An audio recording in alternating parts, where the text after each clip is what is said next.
from the album You Can't Buy a Gun When You're Crying, released last year. That's Holly Golightly and the Brokoffs and Devil Do. Steve Show, BBC Six Music with me, Steve Mitchell and the gang. We are the gang. I don't know why that amuses me so much. I just instantly imagine you sort of Bash Street style. Getting up to no good. Up to no Scrapes. good. Yeah. So we're compiling a list of Steve Show questions for any future guests, any future callers that will get into their skin and reveal something about them. I'm working on one, guys. I can't quite get the phrasing right, but it's something along the lines of kind of what's your recurring nightmare, or what wakes you up in a cold sweat, because What would be in your room 101? What would be in your room 101? Yeah. As in, not nicking from the TV show too much, but... well, it is just stealing from the TV show. Your biggest the book. Stealing from the book. I'm not sure it's necessarily a fear, because what I like about the dreams and anxiety dreams people have is that they are sort of slightly odd and irrational. Some of them aren't. I mean, I had one recently where I was about to go on stage in, I think, As You Like It. A lot of people had come to see me. They were looking forward to it. I got to the theatre. Do you know what I'd done? I forgot to learn all the lines. I didn't know any of the lines, and I was expecting to go on and improvise Shakespeare, which is fairly tricky. I've had a similar one whereby I'm frequently in my dreams I'm called up for the England national rugby team. That's the most preposterous dream. I know. I mean, imagine the damage. They'd be using dental records to work out who it was after that. As the thing they rest the ball on when they kick it. If I'm lucky, yeah. Sammy, you must have a recurring anxiety dream. Yeah, mine's quite common actually. I always dream that my teeth are coming out, that they're like spewing out on my jaw locks in my sleep, and have to wake up and move it around and make sure it's fine. But one of my best friend's recurring nightmares is that this really strange boy we went to school with is chasing her around and he's got willies for fingers. What could that mean? Wow, that's extraordinary. Well, I quite like that. I think this could sit there. So, what's the question? Have we nailed down the question? What is your recurring nightmare? What is your just like that? Yeah. What's your anxiety dream? Do you have an anxiety dream? Anxiety, I think that's the word that we're looking for. We got a few from the listeners. Again, people not necessarily getting it. Craig in Glasgow, if you were a domestic appliance, what would you be? Yeah, I'm not so because I don't know that it gives us enough. No, because I mean, Craig answers his own question. He'd say he'd be a plug. I don't know what that tells us about Craig. Is that an appliance, a plug? No. So he doesn't even understand his own question. That's the kind of listeners we have. Any more? There's one here, an anonymous texter. Sorry for using the phrase "any more." I do apologise. I've never used that phrase in my life. If you could ride any animal through the streets of London, what would you choose? Nah. I like where he's coming from. It's second tier. I mean, I know this could take a while to compile this perfect list, but again, I'm not sure that what does it say? It doesn't give us enough. Obviously, I would ride across a giant dinosaur. Yeah. It would be made up of other dinosaurs, and it would be like the best dinosaur ever, the head of a Tyrannosaurus Rex, but the arse of a Brontosaurus, and it would be majestic. But again, I'm not sure what that says about me particularly. Sorry, I'm taking some time to recover from that. You're still thinking about the willies for fingers? Deep breath. For some people, that would be a fantasy. Oh, I'm not sure. If it was a particular person. Oh, he was a very strange young man. Sure. Ed in Sheffield. What if it was Johnny Depp? Still weird. It's still weird, isn't it? I don't think that's ever going to fly. Ed in Sheffield, he says, if you were a stick of rock, what would be written down your middle? Interesting. That's a good one. I quite like that one. I'm trying to think what my answer would be, though. Quite literally Well, to it would the just core, be isn't it? where you came from, because that's what's in a stick of rock, where it comes from. Yeah, that's a rubbish question. Yeah. Rip it up. No, I don't agree. They have little slogans these days. Do they? Yeah. When's the last You're time you thinking of bought Love rock? Hearts. No, Sticks of Rock these days. They have saucy messages and the like. Oh, well, that's No, ridiculous. really? Maybe I like the idea though of because there are other cookie. Yeah. But there must be other things where they offer words of advice, stuff like that. Is there anything where people offer you words of advice? Agony aunt columns in tabloid newspapers. Yeah. What would your words of advice be? Make a note of that one. BBC. From their classic 1977 Marquee Moon album. That's Television, of course, and Venus. Sammy, quickly, we need a musical choice from you. No time to dilly-dally. Well, the track is called If This Hat Is Missing, I Have Gone Hunting, and it's the upcoming single from the band Get Well Soon. That was almost too quick.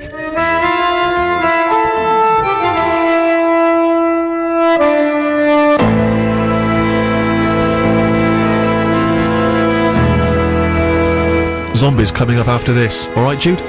She's happy now.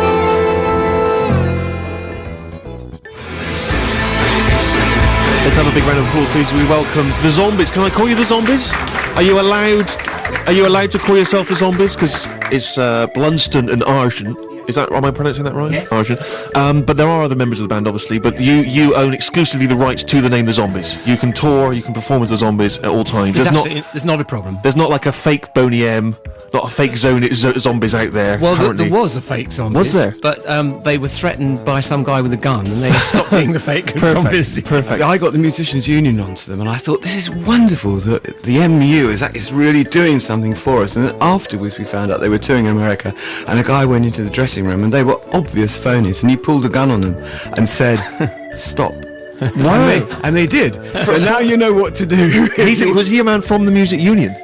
Not at all, no. He was just a rabid Zombies fan. Yes. He was furious. Yeah. He paid $7 to see it. It wasn't the real It wasn't ones. them, yeah. Well, it's wonderful to have you here. So I'm just conscious that we have a lot of younger listeners who only listen to hip and trendy modern music like Simply Red and and whatever Kronk, whatever it's called, Crunk, Crank, Kronk. So I just thought it'd be worth sort of filling in the background story a little bit for those, so that people recognise the music, but they may not sort of know much about the Zombies and the history of it. When did you get together first? When did you sort of first team up? 1961 actually was when we first formed from two schools. We basically built up a following around St Albans, won a beat competition called the Hearts Beat Competition, which was judged amongst others by Shane Fenton, who became Alvin Stardust. Right. And we got a recording deal. She's Not There was our first record. It was only the second song I ever wrote, actually, because when you're that age you think, well, yeah, it's not hard. You just go out and do it, and luckily it worked. And of course that's a period when, in a sense, that the whole sound that you guys became sort of symptomatic of, that whole new sort of British rock and roll sound, it was kind of, you were in a sense inventing it from scratch. It wasn't really there, was it, to be influenced? It was a fantastic time to be that age and to be part of the explosion of British music, which was sort of, it was a bit like England winning the World Cup. It was taking over the world, courtesy of the Beatles, of course. Yes. And the thing was, because the record companies didn't really know how this music was made up, you had carte blanche to do anything you wanted, and so there was real experimentation and a real sense of adventure in the music, and you were able to put that down, and the record companies didn't stop you and say, oh no, we need something that's more like this record that's been a hit. Yes, yeah. 3 months ago. So they just let you go for it. And well, let's hear. You're going to play some tunes for us, and you're going to play She's Not There. Which, for our sort of, our 15-year-old people who are only listening now to probably hip-hop or something trendy, if they've not heard it before, let's have a listen. Okay. Come on, round of applause. Fantastic, the Zombies. She's Not There, playing live for us in the hub. I tell you, it sickens me whenever I see, particularly when I see someone playing the keyboard that fantastic. I had this compilation from a while back, which was a Zombies compilation, singles and B-sides as well. And there's so much great piano work in it. And I thought, I can master the piano. Bought myself a keyboard, not unlike yours. I found though that I couldn't master it within a week. Which is generally the way I approach things. If I can't, juggling, I managed to nail that down in a week. Keyboard, I haven't. I've since abandoned it. It's so sickening when I see people play so well, and it's such a distinct sound as well that you have. Is that something that, because if you say you were so young when you first appeared, was that all in place there? Were you classically trained? How did you? Well, no. I mean, the thing, I had a couple of years piano lessons, but I grew up loving music. But I thought, in the 50s and before 55. Pop music was terrible. It was hot diggity, dog ziggity, boom. Yes. And I hated it. And I thought I only liked classical music. And then one day I heard Elvis sing Hound Dog. And that turned my whole world around. And I heard things like Lordy Miss Claudie and got turned on to Little Richard and all that sort of thing. It completely shook my world up. And after that, I very quickly discovered Miles Davis and listened to a lot of jazz, John Coltrane and Cannonball Adderley. But I still listen to classical music as well. So there's a huge number of ingredients in the soup, if you like. That's in the mix, that were going on. But I didn't try and bring that. I just thought we were a rock and roll group like the Beatles. But I guess all the things we were listening to come out, don't you think, Colin? What about your vocals then, Colin? Because they've always got a very distinct kind of breathy style as well. Well, I think that I was influenced by a lot of people when I was much, much younger, but by the time we made our first record, I think from then on, I was just developing my own style. But what was a really good thing for me was about 7 or 8 years ago. I mean, Rod had already studied with a singing coach called Ian Adam, who sadly has passed away, but he used to specialise in coaching the singers from the West End, because they have to go in night after night. Their voices have got to be very strong, and they've got to be accurate as well. It's not to change your voice. It was just Not to, to- no, just to no, sort of no. hone it and control it's to make it stronger To and keep it in and condition, more, really. more accurate. And it wasn't until about 7 or 8 years ago that I did take just a few lessons, but I took away a practice tape. So on the way here to the show, in the car, in the dreadful traffic, Really? You were I was practicing? God, I was singing my guts out in This the is car. what we should do, guys. We should practice being on the radio before we just turn up. We've learned. But it's interesting because there's a current compilation that's it's a great introduction if they're not familiar with the Zombies, and also the work you've done sort of solo and apart, which is called The Zombies and Beyond, which has just come out recently, which features some of your solo stuff as well as some of the Zombies classic tracks. But as I say, if you want to sort of delve deeper, this is also, I think, a great introduction to because this has both the A sides and the B sides. It's just called the Singles Collection, which I think I'm hoping is still available. But what's interesting in that is that there's, I don't know if you're familiar with or you were involved in the sort of putting together of this CD, but it features lots of news clippings from the music papers and the press throughout your sort of duration in the 60s.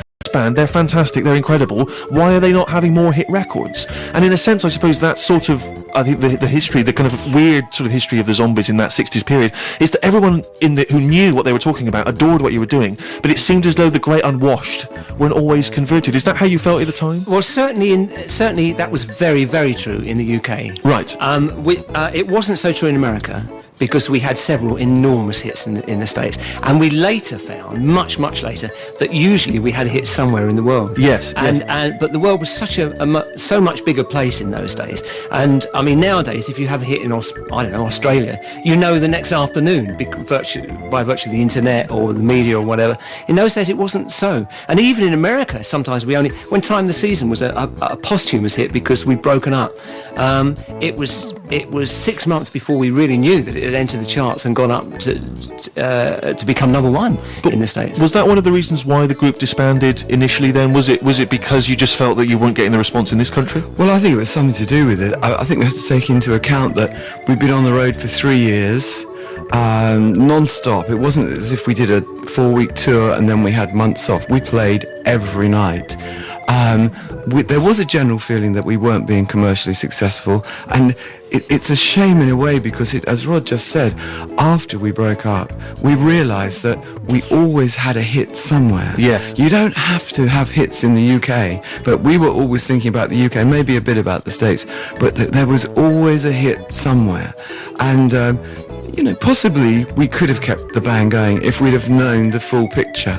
But then, who knows? Rod went on and did Argent. I started a solo career. All the guys went and had successful careers. So it's a difficult thing. It doesn't matter, does it? It's already happened. It's the past. But I do think about it sometimes. What would have happened if the band had kept together? But as it happens, it didn't keep together, and we all went off and had success in solo projects. But it's always interesting to me, because there's so many bands that I've become a huge fan of that sort of didn't have that initial success, and have since become, huge critics' favourites and fan favourites. And your album Odyssey and Oracle, which you did at the time, which I think was relatively sort of overlooked by British audiences, has since now featured endlessly on the big kind of lists of the greatest albums, which is a sort of wonderful kind of pat on the back later down the line. And it must be a great sort of, I don't know, great sort of feeling of victory in a sense that you're now being applauded in a way perhaps that was slightly overlooked by idiots. And I think that, of course, everybody should welcome any success that they get wholeheartedly.